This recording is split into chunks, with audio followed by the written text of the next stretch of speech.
Hello guys, আসসালামু আলাইকুম। Welcome to Pihu lifestyle another blog. তো এর আগে দেখেছি যে আমি মায়ের বাড়ি এসেছিলাম। তো আজকে সকাল সকাল বেরিয়ে পড়েছি মায়ের বাড়ি থেকে। তো আমার সঙ্গে যাবে আজকে খুশির কিছু একটু ডক্টরের কাছে কাজ আছে, তাই তো আমরা এখান থেকে ডাইরেক্ট মায়ের বাড়ি থেকে বেরিয়ে যাব ডাক্তারের কাছে, মানে বহরমপুর যাব। তো দেখো এখানে আব্বুও দোকান যাবার জন্য হয়ে গেছে রেডি, আর এখানে আমার পিহু সোনাও রেডি হয়ে গেছে, আম্মু আছে। আর এখানে আমরা কিন্তু খুব সকাল সকাল বেরোচ্ছিলাম, খুশিকে একটু ডক্টরের কাছে যেতে হবে, খুশিকে আমাকে দুজনকেই।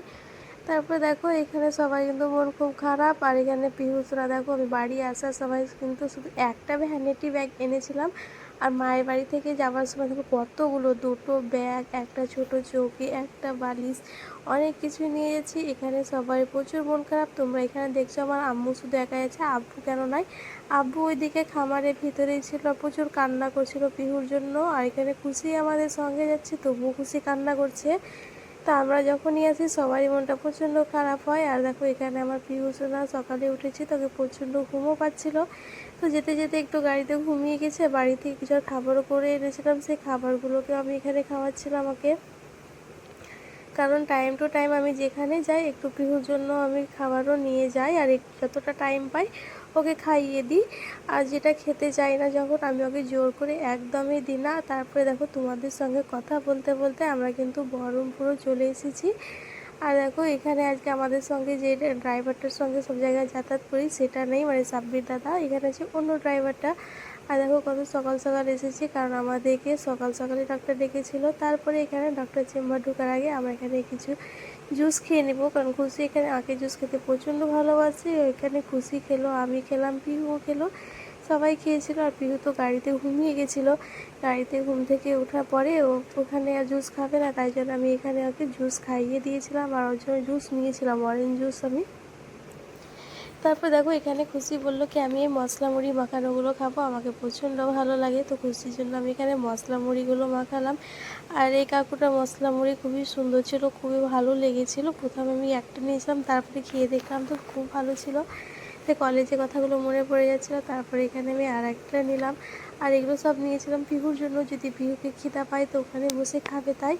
আর এখানে আমি পয়সা দিয়ে এবার চলে যাচ্ছি আমরা ডক্টরের কাছে, কারণ অনেকটা এবার লেটও হয়ে গেছিলাম। ডক্টর বলেছিল আমাদেরকে কি 10টার সময় ঢুকে যাওয়া, কিন্তু এখানে 10টা অলরেডি আমাদের ওখানে বেজিয়ে গেছিলো। তারপরে দেখো এখানে আস্তে আস্তে দেখছি কত সব পেশেন্ট সব চলে এসেছে। আর এখানে প্রচণ্ড গরম। আর এখানে আজকে এসি চালিয়েছিল ডক্টর, এর আগে যতবার গেছি এসি কোনোদিনও চালায়নি। তারপর দেখো গাইজ আমাদের এখানে ডক্টর দেখা হয়ে গেছে কমপ্লিট। তারপর এখানে আমরা চলে এসেছি এক্সপ্রেস বাজার। এক্সপ্রেস বাজারে সেই রকম কিছু কেনাকাটা করব না, খালি পিহুর জন্য এখানে আমি শুধুমাত্র একটা পিহুর জন্য আমি জলের বোতল নিতে এসেছি। তারপরে দেখো এই জায়গাটা কি সুন্দর না, এক্সপ্রেস বাজার ঢোকার আগে কি সুন্দর মাছগুলো দেখতে ভালো লাগছে। পিহু এখানে মাছগুলো দেখে প্রচুর আনন্দ পাচ্ছিল, মাছগুলো ছেড়ে যেতেই চাইছিল না। তারপরে আমি এখানে জলদি ঝট করে গেলাম, খুব একটা সময় ছিল না, আমাকে আবার শ্বশুরবাড়ি যেতে হতো, আর খুশি আবার যাবে বাড়ি। তো এখানে চলে এলাম। তারপরে এখানে আমি সিধা কোনো কিছুই দেখিনি, ডাইরেক্ট আমি চলে এসেছি এই যে জলের বোতলগুলো কেনার জন্য পিহুর জন্য। তো এখানে খুব একটা আমাকে খুব ভালো লাগলো না, আমি চাইছিলাম ভেতরটা স্টিলের, তো সেই টাইপের আমি কিছু পাইনি, তাই জন্য এখান থেকে বেরিয়ে গেছি। আর এইদিকে ওয়েদারটা প্রচণ্ড খারাপ ছিল, মানে হালকা হালকা বৃষ্টি হওয়ার মতো ছিল, তাই জন্য ঝট করে আমরা চলে গেলাম রেস্টুরেন্ট যাওয়ার পথে দেখছি এসে কি সুন্দর সুন্দর ফলগুলো বেশছিল। আমি এখানে ফল নিলাম। খাওয়া দাওয়া কমপ্লিট করে দেখো তোমরা হয়তো দেখে বুঝতে পারছো কত বৃষ্টি হচ্ছে। তো আজকের ব্লগটা এখান থেকে, ব্লগটা ভালো লাইক কমেন্ট শেয়ার সাবস্ক্রাইব করে দিবা। তো চলো এবার আমি বেরিয়ে গেলাম শ্বশুরবাড়ি যাওয়ার পথে। আর আমার শ্বশুরবাড়ি দেখো অলমোস্ট আমরা চলেই এসেছি। আর পিহুর আব্বু তো নেপাল থেকে চলে এসেছে বাড়ি। আর আমার এই ভিডিওটা কেমন লাগলো তোমরা কিন্তু অবশ্যই কমেন্ট করে জানিও। আর বহরমপুর সাইডে কত বৃষ্টি হচ্ছিলো দেখো, আর এইদিকে মনে হচ্ছে কোনো বৃষ্টিই হয়নি, এতটা রোদ, মানে প্রচুর পরিমাণে রোদ ছিল বাড়ি আসার সময়। তো ভিডিওটা ভালো লাইক কমেন্ট শেয়ার সাবস্ক্রাইব করে দেখা হচ্ছে নেক্সট ব্লগ।